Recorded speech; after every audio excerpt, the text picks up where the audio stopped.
అవతరించినది పరిశుద్ధాత్మ వలన కలిగినది. ఆమె యొక్క కుమారుని కనును తన ప్రజలను వారి పాపముల నుండి ఆయనే రక్షించును కనుక ఆయనకు యేసు అని పేరు పెట్టబడును. చప్పట్లు కొట్టండి గట్టిగా హల్లెలూయా. యేసు, యేసు అంటే రక్షకుడు, కాపాడేవాడు. స్తోత్రం. నేను వాళ్ళు కాపాడుకుంటే యేసయ్య నీకు సహాయం చేసేవాడుగా ఉంటాడు. మరి యేసు ప్రభువునికి స్తోత్రము. నీ పాపం నుండి కాపాడేవాడిగా ఉండాలంటే ఫస్ట్ నువ్వు యేసును అంగీకరించాలి. అందుకోసం అక్కడ ఉంది, ఓ తన ప్రజల పాపము నుండి ఆయనే కాపాడును గనుక, ఆయనే రక్షించును గనుక ఆయనకి ఏం పేరట? యేసు అనే పేరు. ఆమె చెప్పండి గట్టిగా. త్వరలో అంతం కాబోతుంది భూమి. త్వరలో స్తోత్రం రాజ్యానికి రాజ్యాలు వస్తున్నాయి. ఓ త్వరలో ఏం జరగబోతుందో తెలియదు.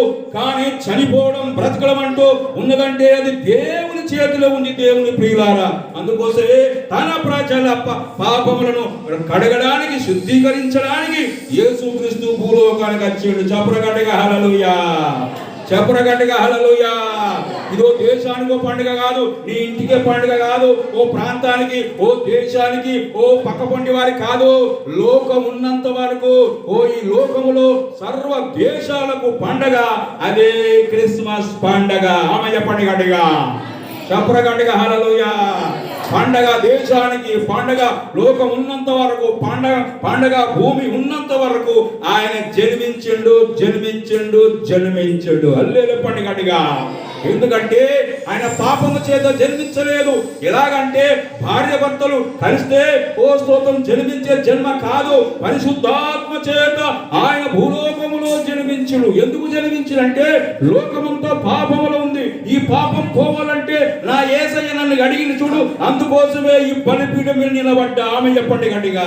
అలాగానే లోకములో సర్వమానవాళి ఎవరైతే యేసుక్రీస్తు నమ్మరో, ఎవరైతే స్తోత్రం యేసు రక్తములో కడగబడరో వారందరూ పాపములో ఉన్నట్టు. అది జన్మ పాపం, అది కర్మ పాపం అనుకుంటావు. పూర్వజన్మలు అన్ని పోవాలంటే నిన్ను క్షమించే ఒక గొప్ప అధికమైన బలమైన పాపాన్ని కడిగే వ్యక్తి, లేకపోతే దేవుడిగా ఈ లోకంలో పుట్టిన నరావతారుగా పుట్టిన యేసయ్యే అది చెయ్యగల గనుక ఆయనకు యేసు అని పేరు పెట్టబడ్డది. హల్లెలూయా పండుగగా.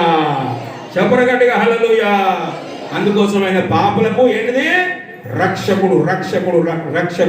కాబట్టి ఈ రక్షకుడిని ఎవరైతే హృదయంలో ఉంచుకుంటారో అది మతం కాదు బిడ్డ.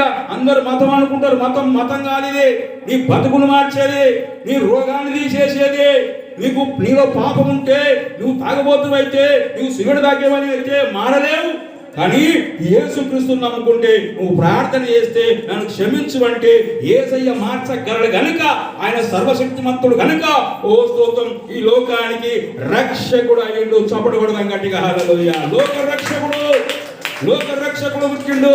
అందుకోసమే ఆయనకు రక్షకుడు అని పేరు పెట్టుకుంటున్నాం, పాటలు పాడుకుంటున్నాం. శ్రీ యేసుండు జన్మించే రేయిలో నేడు పాయాక బెత్లెహేము యూరిలో నేడు పాయాక. శ్రీ యేసుండు జన్మించే రేయిలో నేడు పాయాక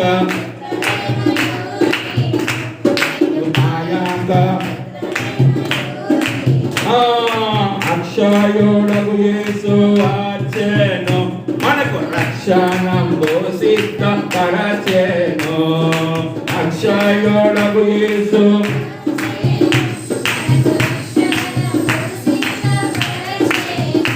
యేసుండు జన్మించే రీలో నేడు పాయాక బెత్లెహేము యూరిలో నేడు పాయాక.